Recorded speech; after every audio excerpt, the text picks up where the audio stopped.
28-ാം തീയതി ഹർത്താലാണോ? അത് എന്തിനാപ്പോ ഹർത്താല്? അത് നമ്മുടെ നിതിൻ രാജ് ആത്മഹത്യ ചെയ്തില്ല ആ കോളേജില്. അപ്പൊ അതുമായി ബന്ധപ്പെട്ടിട്ടുള്ളതാണ്. അത് അവിടുത്തെ അധ്യാപകരെ ഇതുവരെ അറസ്റ്റ് ചെയ്തിട്ടില്ല. പിന്നെ മാത്രമല്ല, എന്താ പറയാ, ഈ ലോൺ ആപ്പൊക്കെ ആയിട്ട് കണക്ട് ചെയ്തിട്ട് അതിനെ വഴിതിരിച്ചു വിടാനുള്ള ശ്രമങ്ങളൊക്കെ ഉണ്ട്. അപ്പോൾ അതിന്റെ ഭാഗമായിട്ടാണ് ഹർത്താല്. ആരാ നടത്തുന്നത്? അതായത് ദളിത് സംഘടനകളാണ് നടത്തുന്നത്. ഓ, അത് ശരി. അപ്പൊ പിന്നെ വലിയ പ്രശ്നമൊന്നും ഉണ്ടാവില്ലേ കാരല്ലേ? അതിന് വണ്ടിയൊന്നും തടയിലോ അങ്ങനത്തെ പ്രശ്നങ്ങളൊന്നും ഉണ്ടായിരിക്കൂല അല്ലേ?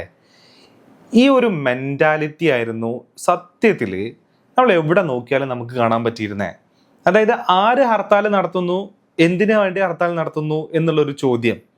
അപ്പൊ അത് CPM ആണോ, അതോ കോൺഗ്രസ് ആണോ, SFI ആണോ, അതോ ഇന്ത്യയിലുള്ള മൊത്തത്തിൽ തൊഴിലാളി സംഘടനകൾ എല്ലാവരും കൂടി നടത്തിയിട്ടുള്ള ഹർത്താലാണോ? ഇതൊന്നും അല്ല. പിന്നെ ആരാ? ദളിത് സംഘടനകൾ നടത്തുന്ന ഒരു ഹർത്താലാണ്. ഓ, ദളിത് സംഘടനകളല്ലേ? ഇങ്ങനത്തെ ഒരു ഒരു ഒരു കൈൻഡ് ഓഫ് മെന്റാലിറ്റി സത്യത്തിൽ ഈ ഒരു ഹർത്താലിനോട് ഉണ്ടായിരുന്നു എന്ന് പറഞ്ഞു കഴിഞ്ഞാൽ എനിക്കത് പേഴ്സണലി ഫീൽ ചെയ്തിട്ടുണ്ട് പല കോർണറുകളിൽ നിന്നും. അത് നമ്മൾ മീഡിയകൾ ഈ പറയുന്ന ഹർത്താലിനെ എടുത്ത രീതിയിലാണെന്നുണ്ടെങ്കിലും അവരതിന് എത്രത്തോളം ഇമ്പോർട്ടൻസ് കൊടുത്തു എന്ന് പറയുന്ന രീതിയിലാണെന്നുണ്ടെങ്കിലും എല്ലാം നമ്മൾ നോക്കുകയാണെന്നുണ്ടെങ്കിൽ ഈ ഒരു സാധനത്തിനെ നമുക്ക് കാണാൻ പറ്റും. ഇപ്പൊ ഈ ഹർത്താല് നടക്കുന്ന സന്ദർഭത്തിലും ഹർത്താൽ കഴിഞ്ഞതിന് ശേഷം ആളുകൾ എങ്ങനെ ഈ ഹർത്താലിനോട് പ്രതികരിച്ചു, അല്ലെങ്കിൽ എങ്ങനെയായിരുന്നു ഈ ഹർത്താലിനെ കണ്ടേ എന്നുള്ള രീതിയിലുള്ള ക്വസ്റ്റ്യൻസ് അല്ലെങ്കിൽ അത്തരത്തിലുള്ള അനാലിസിസുകൾ വരുന്നുണ്ട്. ഇപ്പൊ നമുക്കറിയാലോ, TV ഈ പറയുന്ന സോഷ്യൽ മീഡിയയിൽ ഞാൻ കണ്ടതാണ്, ഈ ഹർത്താൽ നടക്കുന്ന സമയത്ത് ഇവർ വണ്ടി തടയുന്ന സമയത്ത് പോലീസുകാർ ഇവരോട് വന്ന് ഇടപെടുന്ന രീതി. അതായത് ഇവര് തിരിച്ച് സംസാരിക്കുന്ന സമയത്ത്, ഓ നീ ഏതാടാ അതിങ്ങനെ സംസാരിക്കാൻ, നീയൊക്കെ ഞങ്ങളോട് സംസാരിക്കാൻ മാത്രമായോ എന്നുള്ള രീതിയിലുള്ള തിരിച്ചുള്ള ഒരു അപ്രോച്ച് നമ്മൾ കണ്ടു എന്നുള്ളതാണ്. അപ്പൊ നമ്മള് കേരളം എന്ന് പറയുന്നത് ഇത്രയും ഡെവലപ്ഡ് ആണ്, കേരളത്തിൽ ജാതി ഇല്ല, അല്ലെങ്കിൽ അത്തരത്തിലുള്ള കാഴ്ചപ്പാടൊന്നും ഇല്ലാത്ത ലിറ്ററസി കൂടുതലുള്ള ഒരു സംസ്ഥാനമാണ് നമ്മൾ പറയുമെങ്കിലും ഇത്തരത്തിലുള്ള ഇൻസിഡൻസ് കാണിക്കുന്നത് എന്താ വെച്ചാൽ നമ്മുടെ ഉള്ളിൽ അന്തർലീനമായിട്ട് ഈ പറയുന്ന ഈ ജാതി സ്പിരിറ്റും അതേപോലെ തന്നെ ഞാൻ അവനേക്കാട്ടും ഉയർന്നവനാണെന്നുള്ളതും അവൻ എന്നെക്കാട്ടും താഴ്ന്നവനാണെന്നുള്ളതും എന്നെ നോക്കി അവൻ അങ്ങനെ പറയാൻ പാടില്ല എന്നുള്ളതും ഒക്കെ ആയിട്ടുള്ള രീതിയിലുള്ള ബോധം നമ്മുടെ ഉള്ളിൽ നിലനിൽക്കുന്നു എന്നുള്ളത് മനസ്സിലാക്കി തന്ന വളരെ സിമ്പിൾ ആയിട്ടുള്ള ഇൻസിഡന്റ് ആയിരുന്നു ഇത് എന്നുള്ളതാണ്.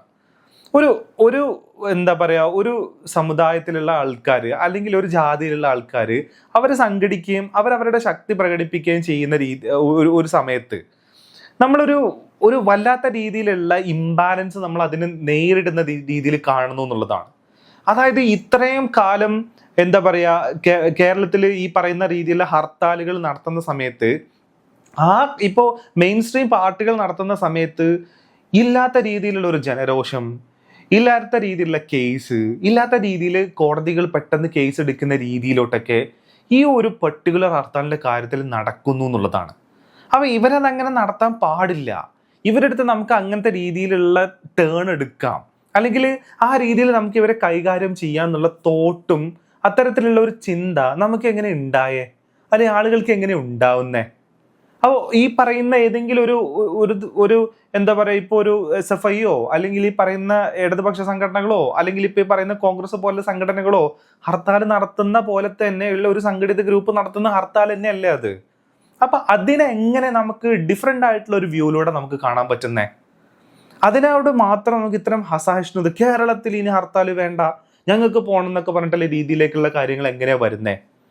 28-ാം തീയതി മാത്രമൊന്നുമല്ല നമ്മൾ ഇവിടെ ഹർത്താൽ ഇവർ നടത്തുന്നുണ്ട് എന്നുള്ളത് അറിഞ്ഞത്, അതിന് മുന്നേ ഉള്ള ദിവസങ്ങളിൽ എന്നെ അറിഞ്ഞിട്ടുണ്ട് അല്ലേ? എല്ലാ ഹർത്താലും പോലെ തന്നെ മുൻകൂട്ടി പ്രഖ്യാപിച്ച രീതി തന്നെയാണ് ഇത് നടത്തുന്നത്.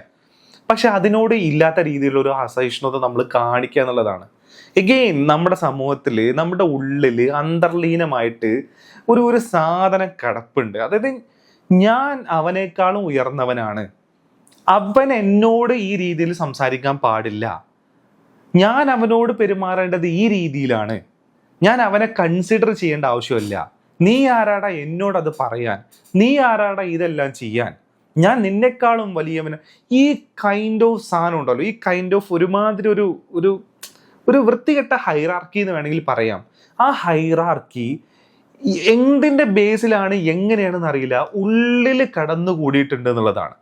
അതാണ് ഞാൻ നേരത്തെ പറഞ്ഞത്. ആരാ നടത്തുന്നത്? ദളിത് സംഘടന. ഓ, അപ്പൊ പിന്നെ പ്രശ്നമൊന്നും ഉണ്ടാവില്ലായിരിക്കും അല്ലേ? എന്തിനാ വെറുതെ ഈ ഒരു കൈൻഡ് ഓഫ് സാധനം?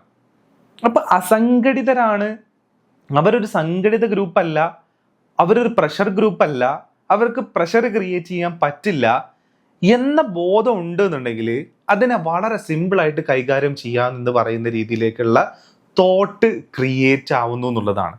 ഇപ്പം കേരളം എന്ന് പറയുന്നത് ജാതിമുക്തമൊന്നുമല്ല, കേരളം എന്ന് പറയുന്നത് ഭയങ്കര ഈക്വാലിറ്റി ഉള്ള ഒരു സ്ഥലമൊന്നും അല്ല എന്നുള്ളതിനെ തുറന്നു കാണിക്കുന്ന ഒരു ഇൻസിഡൻ്റ് ആയി പോയി ഈ ഹർത്താൽ എന്നുള്ളതാണ്.